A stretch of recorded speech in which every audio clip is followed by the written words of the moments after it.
This webcast and any accompanying materials are copyrighted by the American Association for Respiratory Care. Any public display, sale, copy, or distribution of the video or materials may be undertaken only with prior written consent of the AARC. Copyright 2009.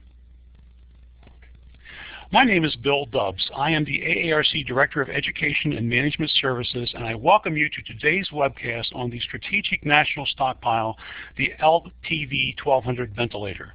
The AARC remains committed to providing our members with current information on topics of interest through the convenience of webcasting, and we thank you for participating.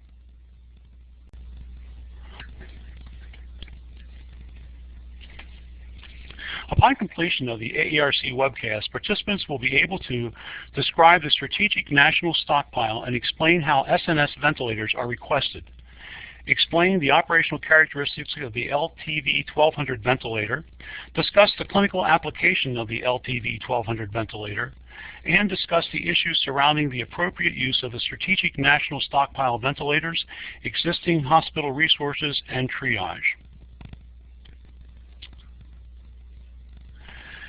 Today's special webcast is a collaborative effort between the Centers for Disease Control and Prevention's Division of Strategic National Stockpile and the AARC. Our three speakers, Eileen Malatino, Angela King, and Richard Branson, will review the Strategic National Stockpile and discuss the operation and clinical application of the Pulmonetic Systems LTV 1200 ventilator. The AARC discloses that none of our speakers has a conflict of interest associated with this presentation. Our first speaker today is Eileen Malatino. Eileen is a registered nurse who holds a master's degree in biosecurity and disaster preparedness and is employed as a health scientist in the Division of Strategic National Stockpile at the Centers for Disease Control and Prevention in Atlanta, Georgia. Eileen will provide an overview of the Strategic National Stockpile, describe the contents of the LTV 1200 ventilator kit, and provide information needed to request these assets. Eileen, welcome to the program. Thank you, Bill. I'm doing a little sound check here. Can you hear me okay? Yes, we can. Okay. Well, I want to thank you, and I want to thank AARC for again allowing me to participate in this webcast. I will be providing you with some brief information about the Strategic National Stockpile, what can be provided in regards to ventilators and ancillary supplies, and how the ventilator request mechanism works. I'll also be showing you some pictures of how these ventilators are packaged and what is included in the various packages. I have a quick question for you, Bill. There's a little dinging going off here. Is that something we can stop? We will check into that. Please go ahead. Okay. I hear a little bell in the background. It may be the hands being raised. I'm not sure. So I believe that's probably what it is. And people, please do not raise your hands during the telecast. Okay. Thank you. All right, for the first slide, what is the Strategic National Stockpile? What this slide states is that the Strategic National Stockpile, or abbreviated SNS, has a lot of critical medical supplies that can be used to resupply a state following a national emergency. Note that I have underlined the word augment. What is important to keep in mind is that the SNS might be considered an emergency responder, but not necessarily a first responder. So states must be prepared during the first 24 hours of an emergency to manage that emergency situation until other assistance arrive, in whatever form that assistance may be.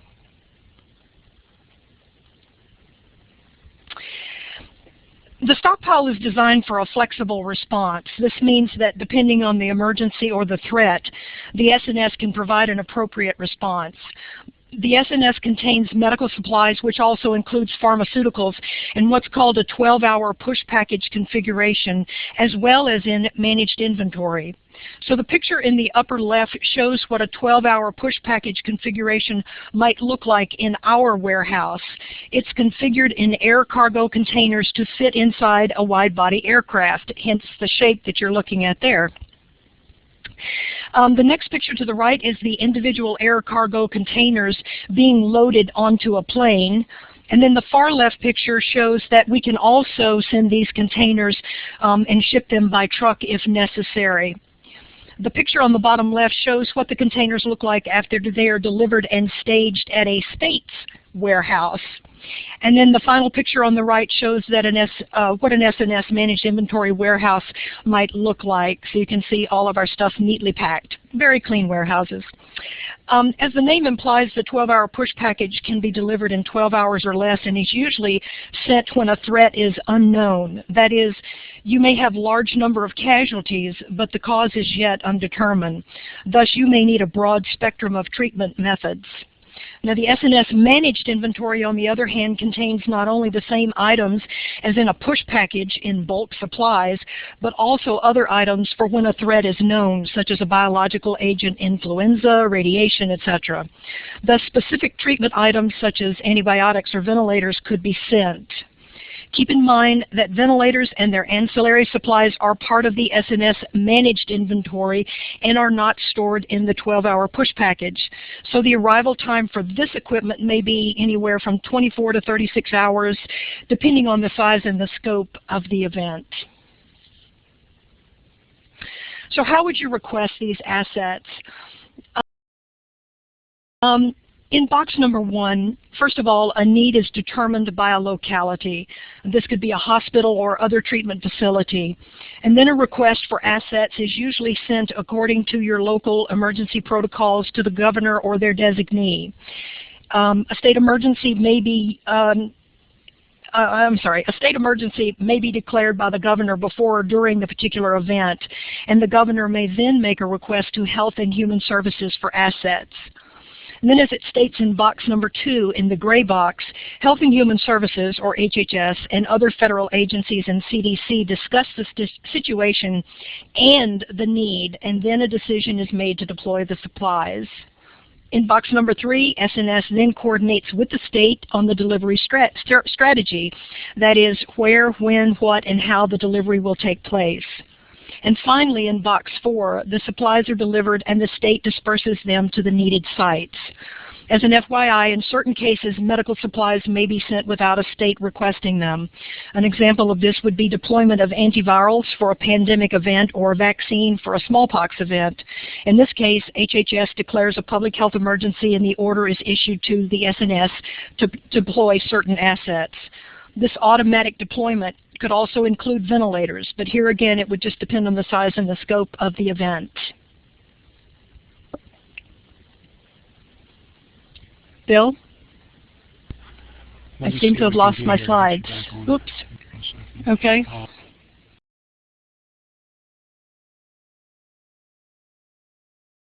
Good. Okay. Let me just see if I need to go back. Okay. Now, due to time constraints, I'm not going to get into the details of this procurement process. However, in a nutshell, a Homeland Security Council action item stated that critical medical material requirements shall be defined by HHS, the Department of Defense, the Veterans Administration, and state and local and tribal partners. Bottom line here is that new ventilators would be purchased following a very detailed review and selection process as determined by subject matter experts. And these vents would then be stored by the S&S. The new vents were procured with the intent that they would be used for pandemic flu patients, but in reality they can be requested for other vents as needed. In regards to the use of the S&S vents, if the clinical needs of your patients are beyond the capabilities of the S&S vents, then you as end users might want to shift hospitalized patients using more sophisticated vents and whose conditions may be supported with the LTV or the other S&S vents to the S&S vents. This would free up your more sophisticated vents for patients needing greater respiratory care. For a pandemic influenza event, the S&S ventilator distribution is set to go out pro rata, meaning that each state and territory will receive S&S vents based on population. However, the trigger for release for the pro rata vent shipment will depend more on clinical need as defined at the time of the event by CDC subject matter experts. For pandemic influenza, the vents are currently not an automatic line item that would be released. They are considered a scarce resource with a very limited manufacturing capacity. Thus, the release may need to be more controlled. I'll talk a little bit later about what is in the kitted ventilators and the resupply kits, but this slide just shows you what is planned for procurement with the federal funding.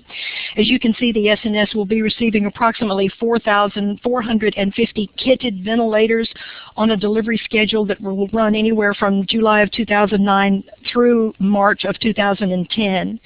And along with the kitted ventilators, the SNS will also be getting about 445 resupply kits.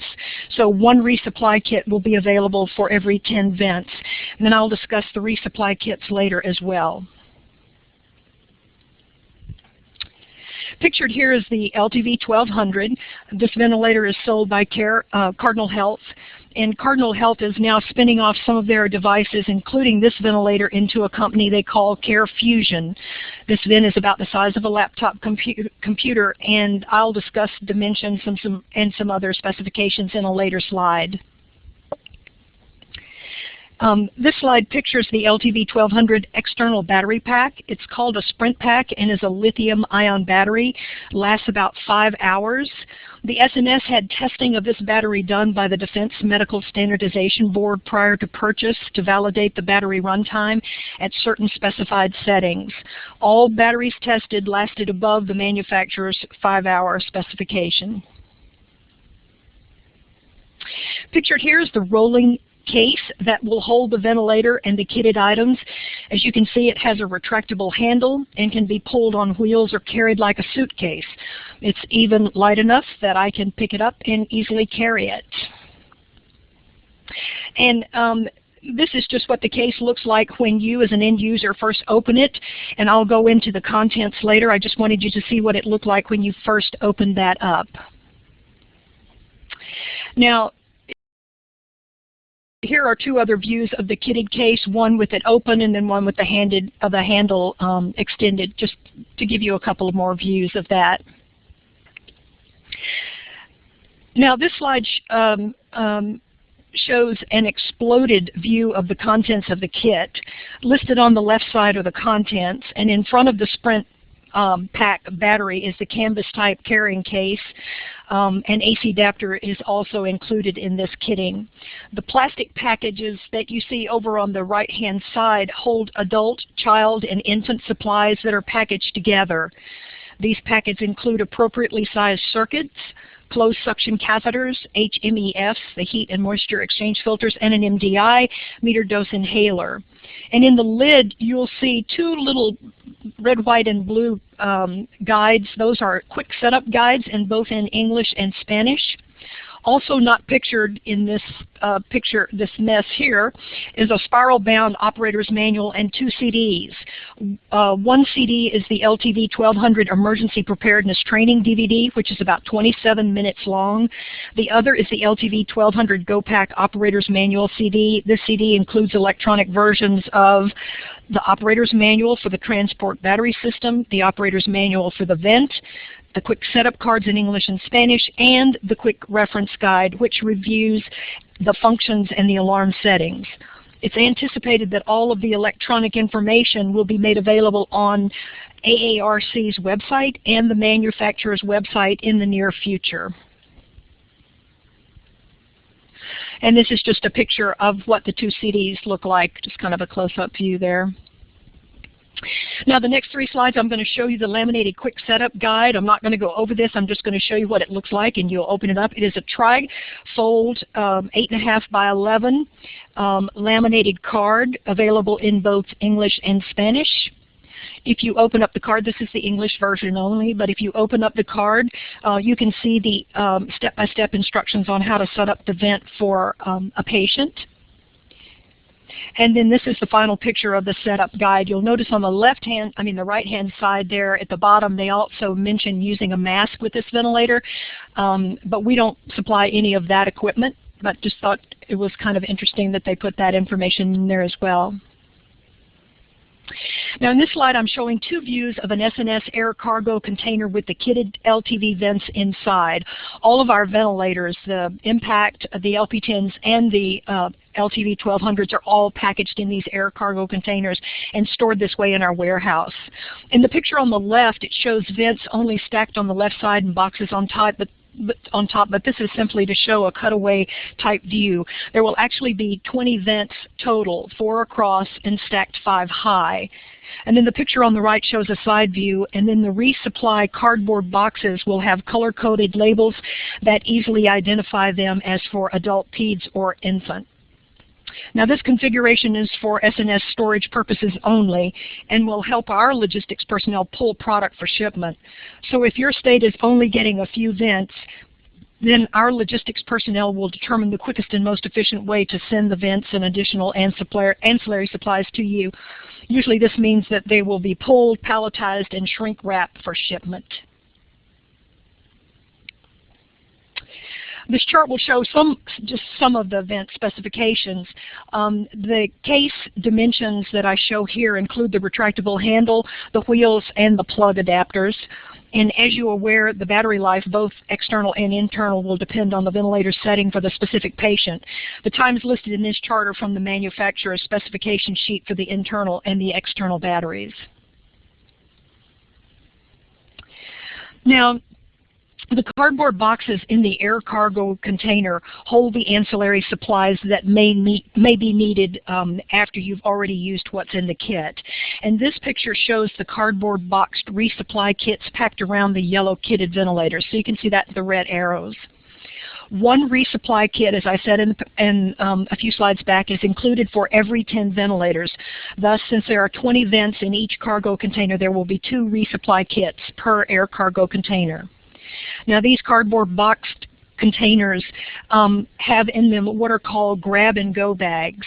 And the boxes are divided into adult, pediatric, and infant and contain extra circuits, suction catheters, HME, and MDI packaged together. So for instance, if you grabbed an adult grab-and-go bag, it would contain an adult circuit, a 14 French suction catheter, an MDI, and an adult HME filter. Additional packages of HME filters will also be provided since these may be used more frequently. Everything is labeled and color-coded by size, that is adult, peds, and infant, for quick access. And my final slide here shows a sample of the grab-and-go packets that will be in adult, pediatric, and infant sizes inside the labeled, color-coded boxes. And this is some contact information. If any of you wish further details about the S&S ventilators, you can email me personally. However, I am not allowed or authorized to speak to vendors or other commercial entities about their particular products. Vendors can submit information about their products to the following website for consideration. Thank you. Eileen, thank you very much. We do have a few questions. Before we get to those, though, I want to encourage those of you that have questions to go ahead and type them in, and we'll try and get to them. Some of you have been asking questions about operational characteristics, and we will be addressing this, the subsequent speakers will be addressing those questions. But there were some questions that came up, and the first question was, must these be purchased by individual hospitals? Eileen? You mean the ventilator kits? Yes. None of the products that come from the S&S are sold. This is all stuff that is provided to the states at no charge. And this information will be used, these products will be used by the S&S. Now the ventilators is one of the products that we will reclaim. As a matter of fact, after the event is over, we will go back and reclaim these ventilators. All we want is just the basic ventilators and the cords and things like that. All of the ancillary supplies, we will not recollect those. Okay. The other question was, how long are they stored, and how often are they tested to make sure they're operationally ready? Excellent question, and that's a really big issue, especially for people who are thinking of storing ventilators. Number one, we work very closely with the manufacturers, and at any given time, 1/3 of all of our ventilators are rotated back to the manufacturer for a complete overhaul to check them out. In those off times when they're stored in our warehouses, the ventilators are charged periodically based on the manufacturer's specifications for the charging. Okay. And the question was, can you set these vents up in an ambulance? They are a portable transport. I mean, you can use them as a ventilator, and they do have a battery, and they could be used to transport a patient. So, yes, I mean, granted, once your battery runs out, you know, you're going to need AC access. Okay. Just a couple more questions, and we'll move on to our next speaker. But the question is, are there endotracheal tubes included in the packet, or a full face mask, or anything like that? We don't have them in the kits. We don't have endotracheal tubes. However, in the push packages as well as managed inventory, we have laryngoscopes, we have endotracheal tubes in various sizes, and all of the airway supplies that you may need to further assist patients. And these would be requested the same way as other equipment would be requested through the SNS. So we have lots and lots of stuff that is not in these kits that would be available if it looks like your facility is running out. Thank you very much, Eileen. I know there are questions that have gone unanswered, and I encourage you to keep your questions, and if we do not get them to them by the end of the program today, to write those into the space provided on the evaluation form, and we'll get them included in the FAQs. At this time, however, it is my pleasure to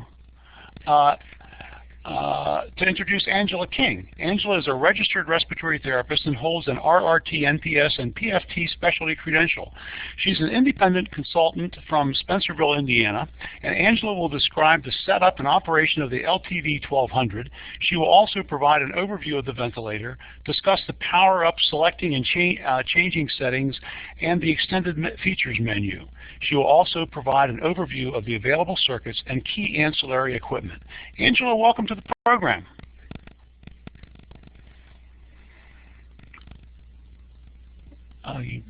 Don't forget to click your microphone, Angela.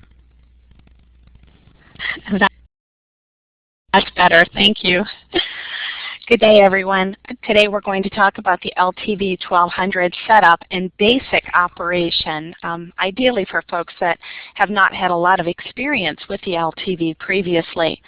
By the way, LTV stands for Laptop Ventilator. Just in case you were wondering, there have been changes, as Eileen mentioned, with the company's name. Pulmonetics Systems started with the LTV and was founded in 1997. Then in 2005, Viasys Healthcare purchased Pulmonetics Systems. In 2007, Cardinal acquired Viasys Healthcare, and just this year, Cardinal Healthcare spun off a new company called CareFusion. It will take a little while for all of the marketing and educational materials to reflect the new CareFusion name and logo. Consequently, I thought it might be important for the listener to know about the company's evolution. The LTV is a good choice for the CDC because it's very versatile, and therapists from many environments of care are already familiar with it. The LTV is suitable for both adult and pediatric applications. The LTV is approved by the FDA for infants weighing 5 kilograms or more. The LTV also can function both invasively and non-invasively, although it's unlikely that you would use the LTV non-invasively for the flu. LTVs have been used throughout the world in both acute care, transport, general hospital, emergency department, long-term care and rehab, as well as home care. So hopefully a large number of therapists are already familiar with it. As was discussed previously, this is the LTV in the Rolling Go Pack. One comment from the engineers at CareFusion that we don't want to stack more than 6 of the Rolling Go Packs high. Each Go Pack weighs about 40 pounds, while the LTV itself, with the boots on, the protective boots, weighs about 14.5 pounds. This is a close-up of the Rolling Go Pack with the telescoping handle, but a really clever feature is this cord hatch. The hatch was designed to hold the ventilator, right here, the cord hatch. The hatch was designed to hold the ventilator power cord in position so that a female extension cord can be easily connected, allowing the ventilator to be charged while in the Go Pack. We also have another photo showing the contents of the Go Pack. Just as a reminder, it also includes the AC power cord, the 12-foot automobile power cord, the Sprint Pack management system, the backpack, and a green high-pressure oxygen supply hose. Disposables include the circuits and the suction catheters. There's also a low-flow oxygen adapter, otherwise known to respiratory therapists as a Christmas tree, and adult and pediatric MDI adapters, as well as an assortment of pediatric and adult filters or HMEs. And the educational materials are included. I thought it might be helpful if we went in detail through the emergency setup guide as pictured. This one's the one in English. Notice it does include the 800 number, 800-754-1914. This number is still active even though the company is now CareFusion, not Cardinal Health. By the way, the company did some testing on the usefulness of the setup guide, and testing revealed that well over 90% of adult lay people could do a basic setup of the LTV by simply following the instructions in this easy-to-use setup guide. Step 1 is to choose a power source. Note that the Go Packs include the AC adapter, a Sprint Pack, and an automobile adapter. There are a number of other power options available, but for our purposes today, we'll focus on the AC adapter, the Sprint Pack, and the automobile adapter. Step 2, connect the LTV to the power source. All power sources connect to the LTV in the same fashion. Note that the LTV has a short pigtail that is plugged into any of the power sources. Note the release button. It is very important to note that all the power sources have a release button. The release button is a small knurled portion at the end of each of the power sources that must be depressed when disconnecting from any power source. If you fail to depress the release button when disconnecting the LTV from the power source, you might damage the pigtail. Step 3, choose a patient circuit. There are a wide variety of circuits available for the LTV, including disposable and reusable, heated and non-heated, with water trap and without, and with PEEP and without. The Go Pack includes one adult and one pediatric disposable circuit. The LTV 1200 has internal PEEP, so the included circuits are PEEP-less. Choose an adult circuit for patients weighing over 20 kilograms. Choose a pediatric circuit for patients weighing less than or equal to 20 kilograms. Note that a 22 millimeter adapter is included in each circuit bag. However, the adapter is clear plastic, so you want to be careful not to accidentally throw it away when opening the circuit packaging. Step 4, connect the circuit to the LTV. Connecting the circuit is easy, even for lay people, since the LTV is designed so that the circuit cannot be connected improperly. First, the new 22 millimeter adapter is connected. Next, connect the filter if you are using one.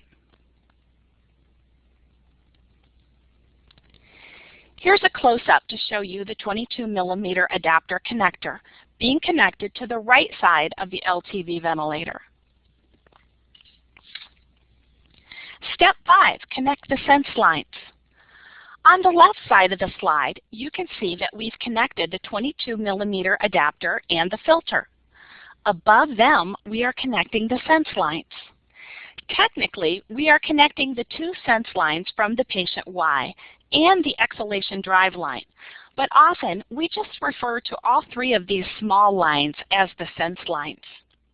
Note that the LTV and the sense lines are color-coded, and that the LTV also uses a male and female lure lock system, so you cannot connect the sense lines improperly.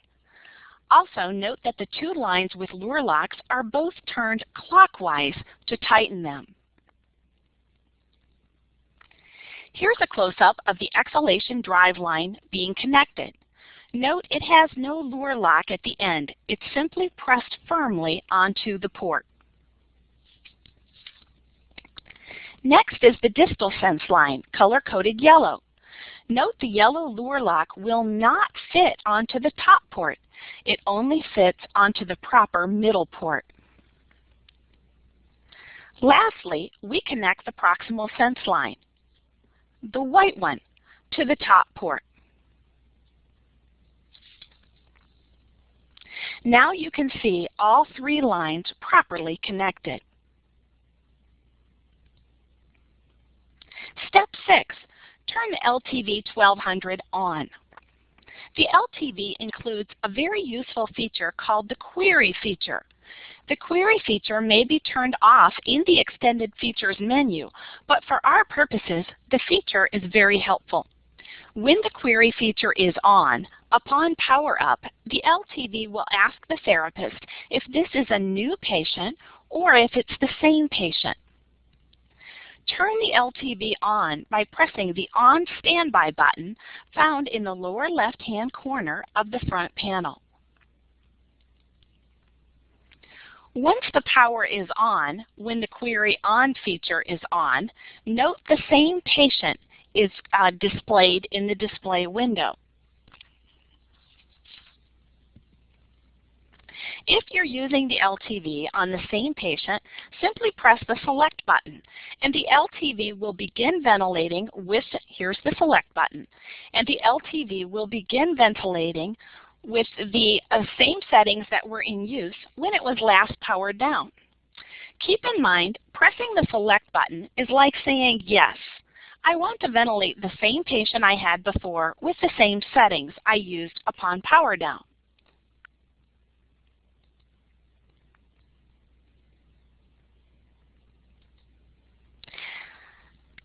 Step 8. If you're not using the LTV on the same patient, in other words, if you're trying to set up a new patient, simply rotate the Set Value knob clockwise until New Patient is displayed in the window. Then press the Select button. Pressing the Select button is like telling the LTV, yes, I want to set up a new patient. Step 9. Setting for patient size. Once you've told the LTV that you have a new patient, it wants to know if the patient is an infant, pediatric, or adult patient. Simply rotate the Set Value knob to the correct patient size, and then press the Select button to say yes to your choice. Once you press the Select button, the LTV will begin ventilating with the appropriate settings for that patient size. Keep in mind, these are ballpark settings and may need to be adjusted based on the patient's clinical condition. Once the LTV begins ventilating, of course it will alarm if it is not connected to the patient. You may press the silence button if needed while connecting the circuit to the patient.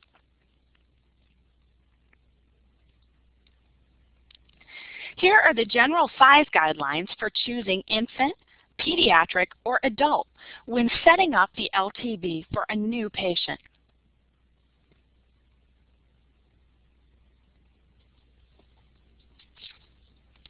This slide shows you the settings the LTV uses for each patient size for infant, pediatric, and adult. For example, if you choose an adult patient, the LTV is set to Volume Assist Control with a starting tidal volume of 500 cc's. If you choose an infant patient, the LTV is set to Pressure Breaths Assist Control with a starting pressure control setting of 15. You can find this table in the operator's manual that is included in the Go Pack. Step 10. Connect the circuit to the EP tube or mask. Try to keep the sense lines located here on the patient Y. Try to keep them oriented up if possible to help keep them clear of condensation or secretions.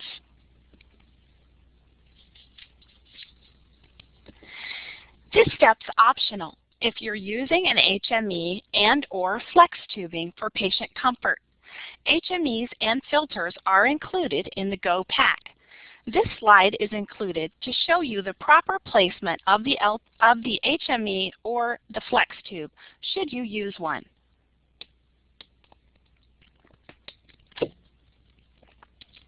Now we'll go through the bottom row of controls on the LTV.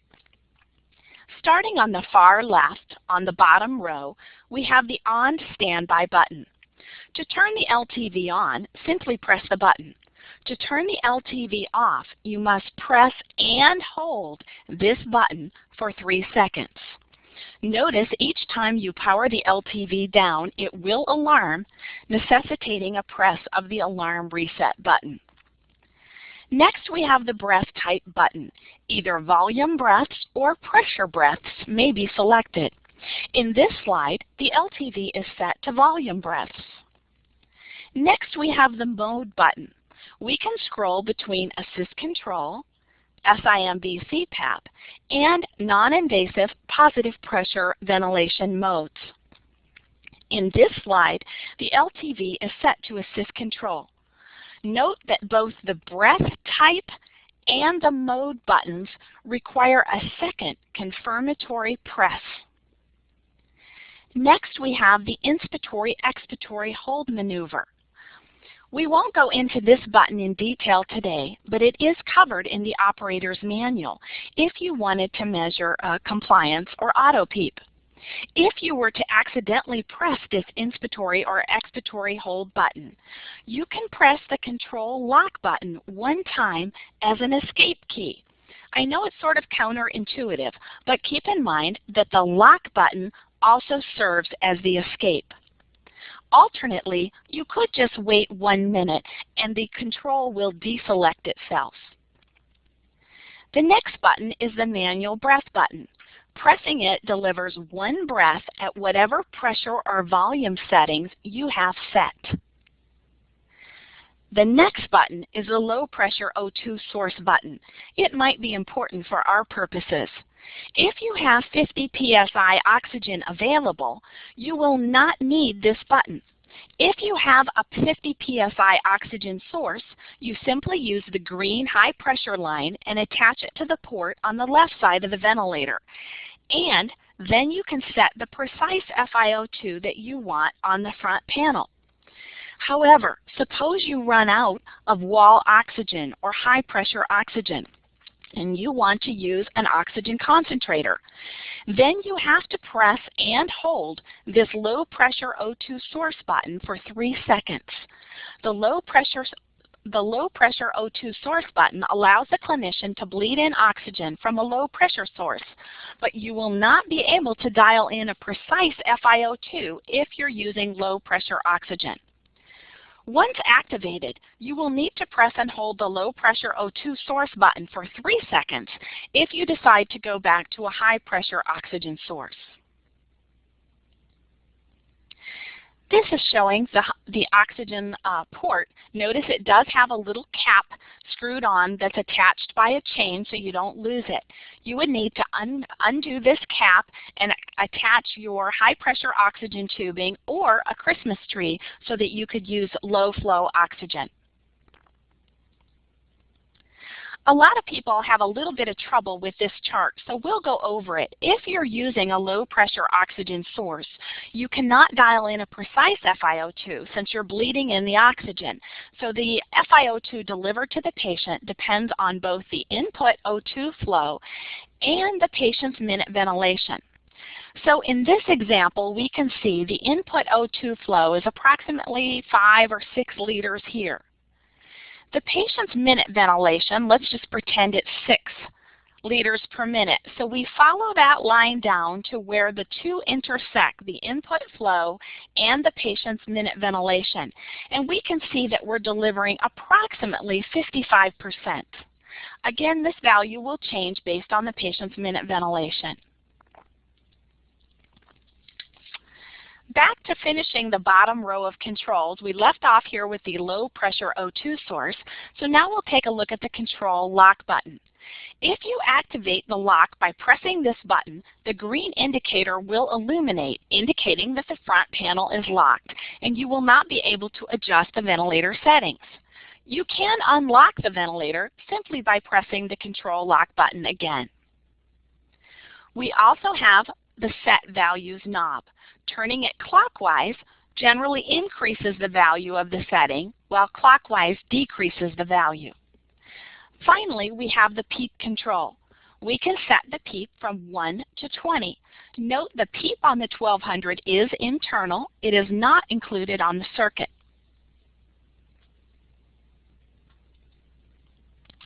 Now we'll go along the top row of controls. The first control we come to is the breath rate, which can be set from 1 to 80 breaths per minute.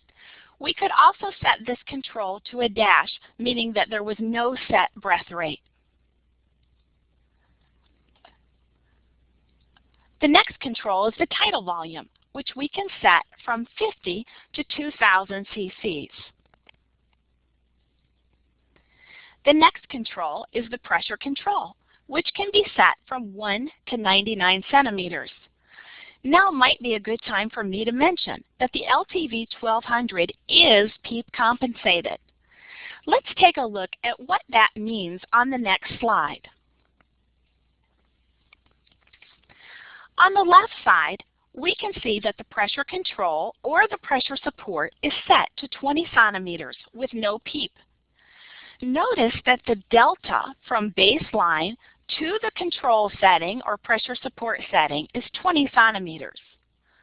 On the right side, we've added 5 centimeters of PEEP. Notice that the PIP, the peak inspiratory pressure, is now 25, even though the pressure control or pressure support is still set to 20 centimeters. The delta remains 20 centimeters, regardless of the PEEP that we have set. Therefore, that means that the LTV 1200 is PEEP compensated. The next control is the inspiratory time. We can adjust the inspiratory time from 0.3 to 9.9 seconds. The next control is the pressure support. We can adjust the pressure support from 1 to 60 centimeters.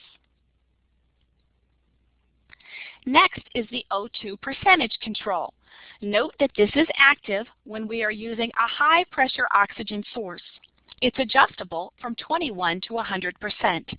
Pressing and holding the O2 control will activate the O2 flush at 100% oxygen for 3 minutes. Again, pressing and holding this button for 3 seconds will activate the O2 flush. The flush stops automatically at the end of the 3-minute time period, or you could stop it early by pressing the O2 control again.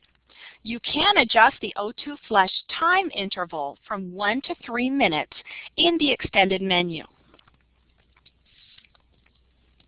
The next control is the sensitivity. The sensitivity can be set from 1 to 9, with 1 being the most sensitive or the easiest to trigger. It can also be set to a dash, which would be control ventilation with the patient locked out from triggering. For infants, we would start with a low number, such as 1 or 2. We'll now move on to the red section, which is the alarm controls. First, we have the high pressure alarm setting, then the low pressure alarm setting, and then the low minute volume alarm setting. Note the low minute volume is watching for exhaled air back from the patient. Again, that's watching for exhaled air back from the patient. You also have the silence reset button here in the alarm section. Pressing the silence reset button before an alarm condition will give you 1 minute of silence. For example, perhaps you would want to activate the alarm silence and the O2 flush prior to suctioning the patient. Please note, each time you power the LTV ventilator down, the vent in-op light will come on and remain illuminated for about 10 minutes. This is normal operation.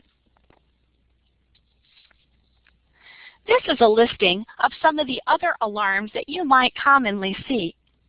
Note that if you turn off an alarm, the LTV will periodically remind you that the alarm has been turned off by showing a message in the display window. For example, if you turn off the low minute volume alarm, the display will periodically say LMV off.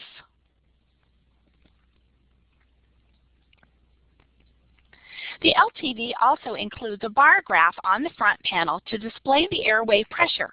And note that this graph will also show you the PEEP as well during expiration.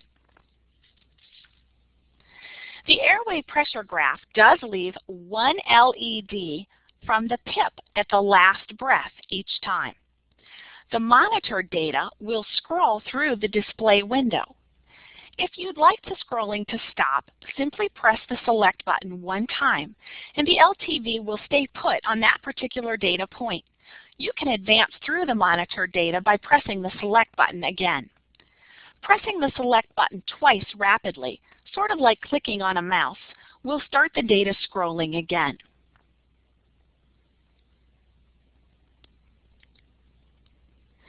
The monitored data includes the peak inspiratory pressure, the mean airway pressure, the PEEP, and the frequency or total breath rate, including both patient and machine breaths.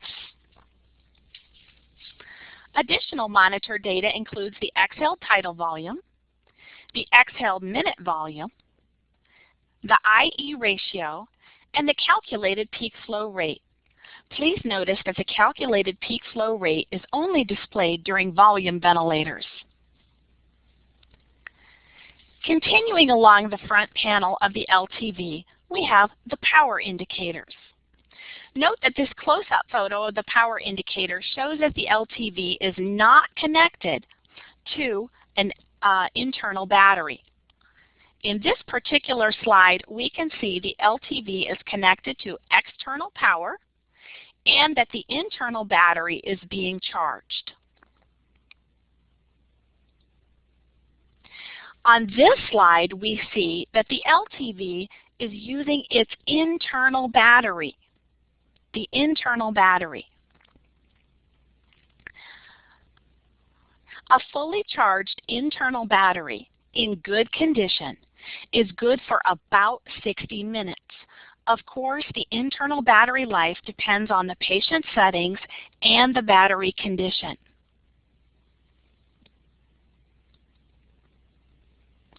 As many of you who are familiar with the LTV know, there are many other features that can be adjusted by accessing the extended menu. Some people call the extended menu the internal menu. The next few slides will show you how to navigate within the extended menu. We'll use this simplified drawing to show you how to access the internal menu. Keep in mind that pressing the select button is kind of like saying yes. Adjusting the set values knob is like telling the LTV to show you more options. And the control lock button serves as an escape key. While the vent is powered on, if you press and hold the select button for 3 seconds, the first extended menu will pop up on the display. The first extended features menu is the alarm operations menu. If we say yes by pressing the select button, we'll go deeper into the alarm operations menu. If we did not want to go to the alarm operations menu, we have 2 choices. We can turn the set value knob to see other options, or we could press the control lock button to escape out of the alarm operations submenu. In this slide, we did press the select button again to say yes to the alarm operations. The first menu option that appears in the alarm operations menu is the alarm volume. Assuming that we want to adjust the alarm volume, we would say yes by pressing the select button. If we turn the set values knob, we'll see other options in the alarm operations menu. If we press the control lock button, we can escape out of the alarm volume submenu. On this slide, we'll assume that we did press the select button to say yes to the alarm volume. We can see that the current alarm volume is set to 70 decibels. We can either accept 70 decibels by pressing the select button to say yes, or we can say show me some more settings by turning the set value knob. Once again, in the extended menu, pressing the select button is like saying yes, turning the knob is like saying show me more options, and the control lock is the escape key. Keep in mind, depending on how deeply you are into the submenus, you may need to press the control lock button a few times to return to the normal monitor display. Here's a map of all the extended features menus. As therapists, you'll probably access the alarm operations menu, the ventilator operations menu, and perhaps also the presets menu the most often. For more advanced users and weaning patients, the spontaneous breathing trial menu may be also helpful. Notice the alarm operations menu includes an alarm volume adjustment, the apnea interval adjustment, a delay feature that allows you to delay high pressure alarms up to 2 breaths, a low peak pressure alarm setting, a high breath rate setting, a high PEEP setting, a low PEEP setting, and a patient assist feature. The operations menu includes the rise time, the flow termination, time termination, and pressure control flow termination. It also includes leak compensation and an O2 conserve feature. This feature might be especially important for our audience today, and I know Rich Branson is going to cover it. It also covers the O2 flush. Remember, we discussed the O2 flush feature where you're allowed to set the flush from 1 to 3 minutes. It includes a number of other features as well, but this top grouping are the ones that are most important to the clinician.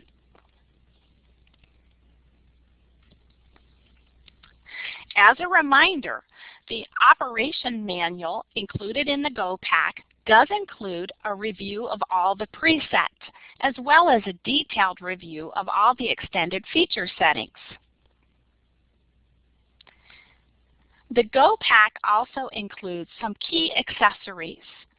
This is the automobile power cord, and on the right we have the Sprint Pack power operation or power management system. When using the automobile power cord, be sure that the LTV on the side, the LED on the side of the cord is illuminated, indicating that it is properly connected to the automobile power outlet. Here's an important note. When using the automobile power cord, the external power light is illuminated since you are not powering the LTV with its internal battery. Also notice that the charge status light should be illuminated, indicating that the LTV's internal battery is charging. Keep in mind that the battery level and the charge status LTVs are referring to the LTV's internal battery. This is a drawing of the Sprint Pack. It contains 2 batteries. Each battery will power the LTV for approximately 2.5 hours, for a total of 5 hours with both batteries. Note that each battery includes a contents gauge. On the front, these contents gauges are visible even when the Sprint Pack is in the backpack.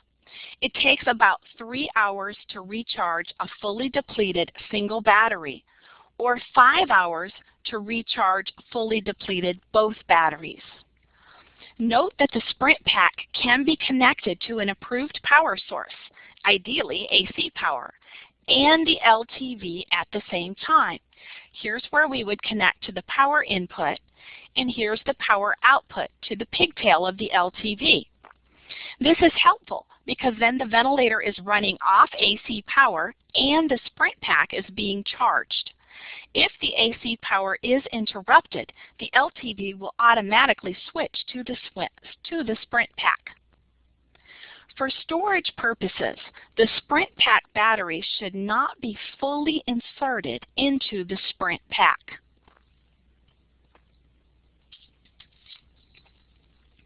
This drawing shows a close-up of the contents gauge and also the backpack showing the clear window for viewing the contents gauges.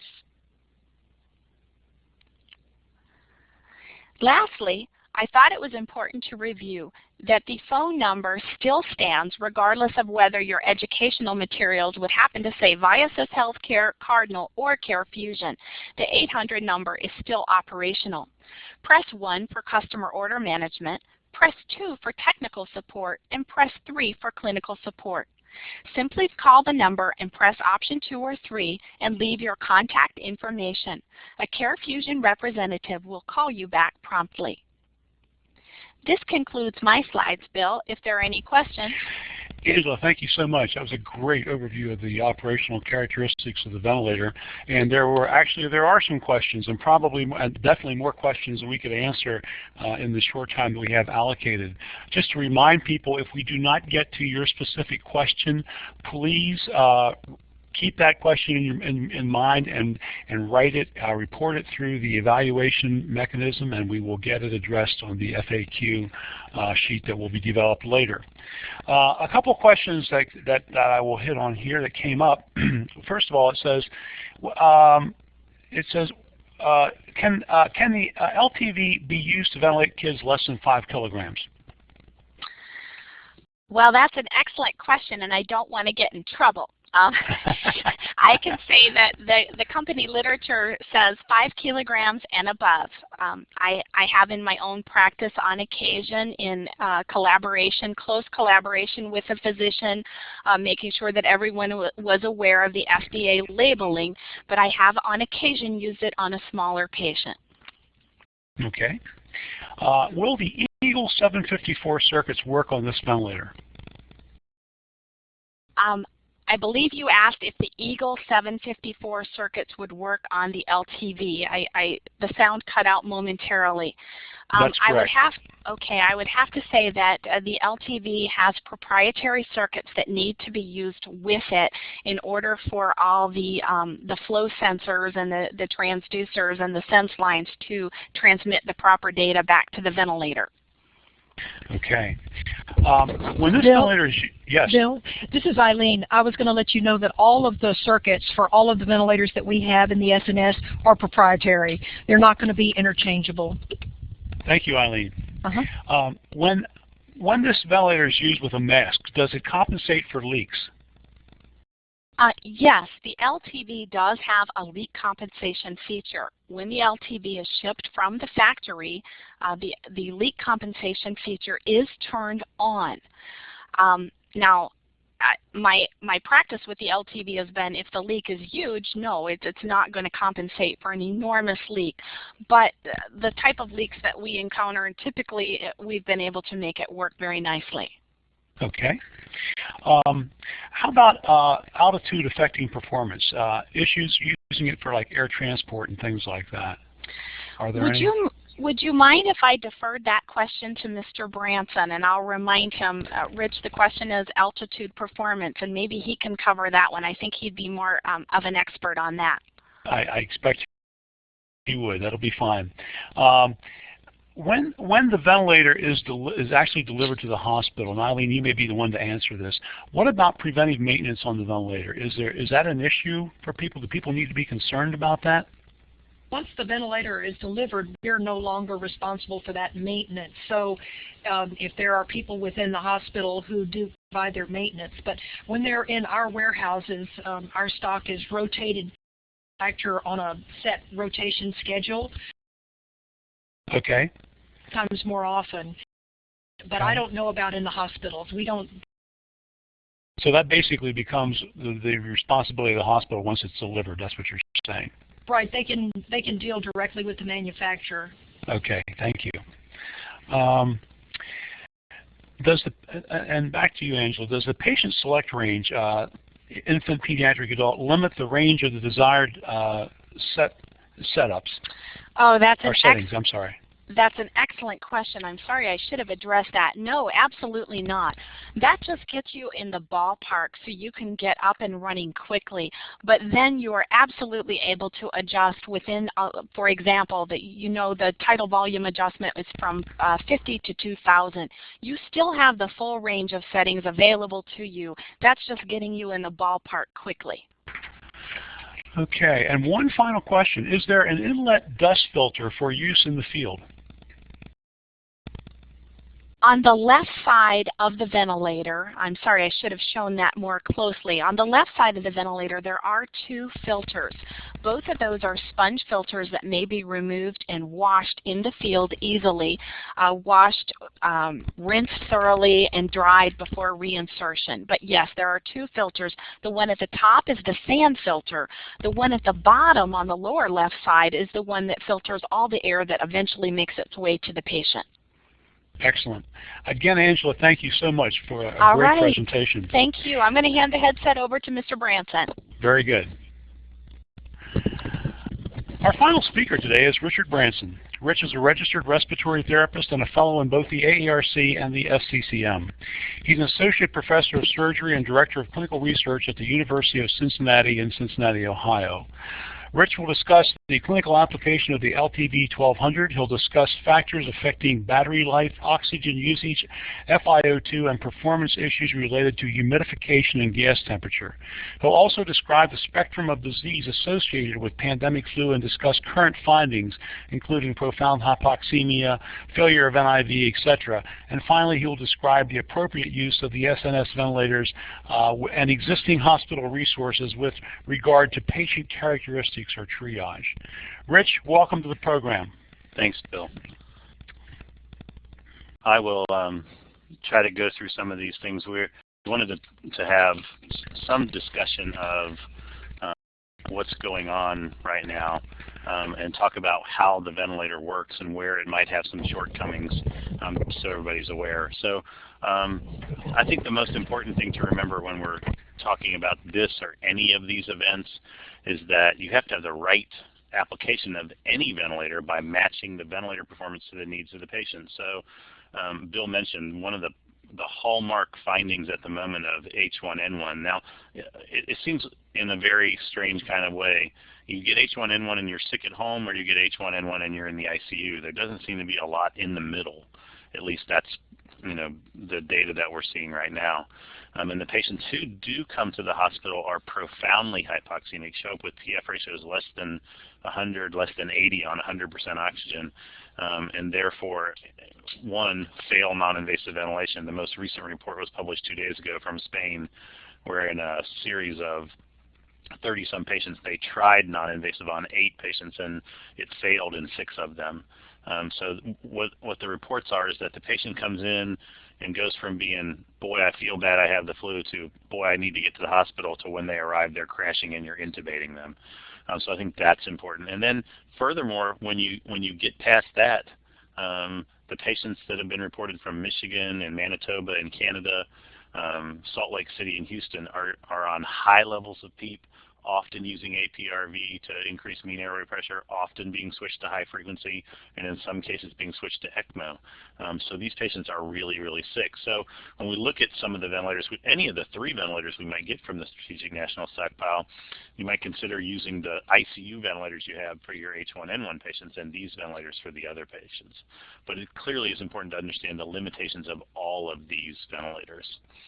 So, the LTV, Angela's done an excellent job. It does have an internal electronic blender. The internal battery is a smaller battery than either the Sprint pack or the external lithium-ion battery. It does use a turbine to create the power for ventilation. We'll talk about why that's an issue. Again, these external batteries for longer use are available. You can give volume and pressure breaths. I've seen some questions about what will it do. It does assist, what you and I would mostly call assist control, SIMD plus CPAP, or just CPAP. So some of the things that I thought I would list, if you've never used this before, that there are differences between the LTV 1200 and the original device. The major one being setting PEEP on the on the device with the 1200 versus using the spring-loaded valve on the circuit for the LTV 1000 at the LTV 1200, as Angela pointed out, is PEEP compensated. Battery life, bias flow, which we'll talk about, gas temperature, which is not really a big issue but can confound some humidifiers, the FiO2 limits, and then talking a little bit about the filtering. So Angela described very nicely how the 1200 compensates for the set PEEP, and this is an important issue if you're used to using the LTV 1000. So if I set the PEEP at 5 and the LTV 1000 the pressure to 15, I'm going to get a peak pressure of 15 with a delta pressure of 10. In the LTV 1200, those same settings will end up with a real delta of 15 and a peak pressure of 20. So be careful with that. The maximum PEEP is only 20 centimeters of water pressure, and I'm not going to recommend this, but people have called me and said, well, what if we have a bunch of patients who need 25 a PEEP? The data out of Salt Lake City, their mean PEEP was 22 with a high of 32. And if you have LTV 1000 circuits, you actually can connect those to the LTV 1200, turn the PEEP down with the spring-loaded valve, and then add PEEP from the circuit and get a higher PEEP. Again, I'm giving that to you who are probably more skilled with this ventilator, not the novice users, just in case you have to make that change to get a higher PEEP. Battery life. Batteries are batteries. It doesn't matter whether it's in your cell phone or your iPod or in your ventilator. The harder it works, the more load you put on it. When you're running on the treadmill and you watch the videos on your iPod, it doesn't last as long as if you just listen to the music. So the turbine uses more energy as the speed increases. So any factor which increases that load will shut or decrease the battery life. That includes stiffer lungs. So the stiffer the lungs, the shorter the battery life, because the turbine has to create a higher peak pressure. The higher the PEEP, the use of pressure control versus volume control, because of the higher flow rates and the decelerating flow pattern, will eat up more battery. Higher FiO2, which doesn't make a lot of sense if you don't think about it, but that's why I wanted to mention it has an electronic blender. So when some people get fooled, they hear this clicking in the ventilator and they think it's triggering, but that's the solenoids opening to add FiO2. So the higher the FiO2, the lower the battery life, but it's only about somewhere between 8 and 10%. So it's higher airway resistance, faster respiratory rate. So the internal battery is about 1 hour, the external is 4 hours under nominal conditions. And this is just one graph I wanted to show you for the internal battery only of the LTV, and Bob Campbell did this quite a bit ago. I hear Steve giving me the speak up louder, so see if that's any better. Bob Campbell did this several years ago. It just goes to show you that the addition of PEEP, red is 0, 20 is green, and the higher the PEEP, the shorter the battery life, and then you see the increased FiO2, you decrease the battery life, and the switch from volume control to pressure control, you decrease battery life, and that's very important for you to know. It's true of every ventilator. You've never used a ventilator basically that switches from one of these things to the other and doesn't decrease their battery life. But if you're going to transport patients, you need to be aware. And somebody's asking, is there a calculation for battery life on the internal battery? Unfortunately, there's not. A patient on 5 a PEEP and a rate of 10 it's going to last over an hour. A patient on 20 a PEEP and a rate of 20 in pressure control, it's going to last less than 40 minutes. So it's very important for you to be aware of what things affect it for your planning, so you know how much stuff to get to or take with you. Dario Rodriguez did this with the external lithium-ion battery. Again, not belaboring the point as we go along on time here, showing you at volume control ventilation and pressure control ventilation, room air at 100% oxygen, 0 and 20 a PEEP at the same rate and tidal volume. The duration goes from almost 5 hours with a battery that's supposed to last 4 hours to as short as 2 hours at the most stressful condition.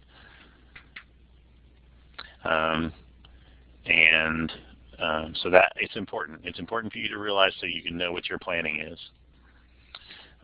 The bias flow, Angela mentioned, you can get into the extended features menu, and in the LTV 1200, you're able to decrease the bias flow. The bias flow on the LTV 1000 is 10 liters a minute, and because the PEEP is controlled by the external valve. The bias flow helps keep the PEEP stable and helps make triggering easier. In the 1200, you go in and you get to what's called O2 conserve, and you turn O2 conserve off, and the bias flows goes away. Now, that does slightly affect the triggering. It's not a big issue in adult patients, but could be an issue for you in pediatric patients, so and smaller patients. So you should be aware of that as well. If you turn the bias flow off and notice that and the patient doesn't seem to be triggering as well, that might be the issue. And again, this is just to save oxygen if we really get into an oxygen shortage situation. And this is just some data that we presented at AARC a couple of years ago, showing how long each of these ventilators last on an e-cylinder with different levels of minute ventilation, tidal volume, and PEEP. And again, you can see that the IC2A is a fluidic ventilator, lasts less than 40 minutes. The other ventilators, 754, HT50, iVent, all last over an hour at 10 liters a minute. The LTV 1000, only 40 minutes, but when the LTV 1200 is in the O2 conserve mode, it reaches those other ventilator numbers. And I always get somebody who calls and says, that's impossible. An e-cylinder only has 622 liters. It can't last 70 minutes. And welcome to the new world. Most of my e-cylinders have 697 liters in them, and proudly say that on a sticker on the side. So it's something that you have to be aware of, but gives you more gas. The gas temperature of the LTV, if you've ever put your hand on it when you've been using it in a very sick patient, it gets very hot. It's great. It's capable of very high flows and very high pressures. Gas exiting the ventilator can reach 50 degrees C when you're at 20 of PEEP and 20 of pressure control. And where that really becomes an issue, and you think of this as my simple explanation is it's like in wintertime, which we're about to hit here in the northern parts of the states, is that you can stand on top of the vent when you wake up in the morning to try and warm up, and the gas temperature coming out of there can be 110, 115 degrees. Because it's usually very dry, it doesn't have the capacity to really burn you. Maybe simpler explanation is when you're cooking, you can stick your hand in the oven and it can be 400 degrees in there and you don't get burnt. But if you drop your spoon in the bottom of something that you're boiling on the stove, you'll burn your hands the second you touch the water. It has to agree with, it's a term called enthalpy, the ability to transfer heat. So this gas is very dry when it comes out, but it's very hot. So sometimes if you use an older humidifier, when the gas first goes into the humidifier, it's so warm, the humidifier goes, the temperature is already where I need it to be. I don't need to turn on. So you end up with a patient on a heated humidifier that won't ever turn on because it already thinks the gas temperature is sufficient. Angela was actually just telling me she had a problem with that last week with one of her patients that she takes care of in home care. It's easily fixed. Just increase the length of tubing between the outlet of the ventilator and the humidifier. Usually 2 or 3 links will do it. And in the HME, it's not a big deal because by the time it reaches the end of the circuit, again, with no moisture to hold the heat, it's very cool. It does get warm on the surface. And we did this study, actually Paul Austin, who was a PhD student with us, went to Wright-Patterson Air Force Base and did some thermal imaging of the surface of the ventilator, and what he found is shown here, and these are the 2 ventilators used by CCAT in the military, in the Air Force, showing you the temperature on the top going up to 115 degrees at the surface is the LTV. The other lower line is the Impact 754, which uses a piston and has a limited flow of 60 liters a minute.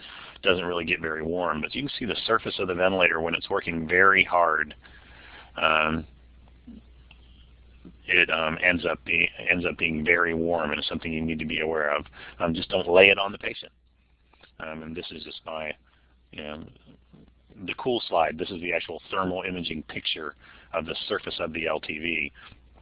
And you can see the yellow spot in the middle is where the turbine is, and the scale on the right shows you, it starts at 85 at the bottom to where it's white. I guess white hot is like 125, but you can see our graph superimposed on top of that. And basically in that center portion there, it can get pretty warm. And this is just a little example of a study that we did in the lab showing you how much the turbine speed increases, what the temperature, where it says vent, that's the temperature of the gas coming out of the ventilator. But then this is the temperature at the Y piece under Y, which basically shows you that without any moisture in it, it doesn't have any capacity to carry heat, and it doesn't adversely affect the working of your HMEs, which we assume most people will be on in these situations. But do be aware, if you have the HMEs or the heated humidifiers hooked to an LTV, that if they're older, like an old Cascade or some of the older Hudson RCIs or even the old Fisher and Paykel devices, just won't turn on because they'll already think the temperature is warm enough. And this, again, just showing some more how just adding links of tubing decreases the temperature between the ventilator output and the humidifier, and can help you take care of that problem.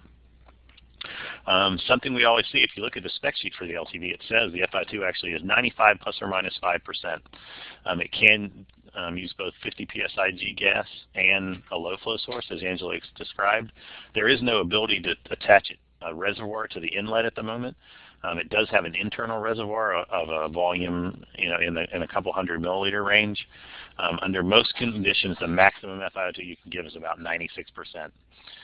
So the higher the tidal volume, generally the lower the FiO2. And I'll just show you, Daria Rodriguez and Chris Blakeman, who work with me, took some flu-like settings that we've been seeing from different hospitals. A rate of 35, tidal volume of 500, PEEP of 20 with a peak pressure of 63, and the FiO2 set at 100%, and you get 94%. This is with an I time of 0.8, and the lung compliance very stiff. So you can see in blue is airway pressure, and green is the tidal volume, showing you we're really giving 500, not just set at 500. The flow shows a 50% decelerating flow pattern, and the average FiO2 down here in the bottom left quarter panel you see is somewhere a little above 93.5%. Kind of same settings at that time with a decreased tidal volume, and you can see now the FiO2 is up to 96%. Is that important? I have absolutely no idea. I don't know that the difference between 100 and 96% makes a difference in a patient, but you should be aware if you set up the ventilator and you're going to monitor FiO2 and you can never get 100%, you're not seeing something that's not real. That's really the functionality of that piece of equipment. There is no expiratory filter. We don't know if we need them or not. You can pop off the exhalation valve and put a HEPA filter on there if you want. You just got to make sure if it gets wet that you don't have increased resistance. You have to change it fairly frequently. There's really no way to filter the inspired gas other than with that sponge filter, which is more just keeps the big dust and bugs out. It's not a bacterial or viral filter. But at least at this point, while we all probably would say we think that filtering expired gas might reduce caregiver contamination, there's never been any suggestion that occurs in the ICU, or there's been suggestion but never any proof.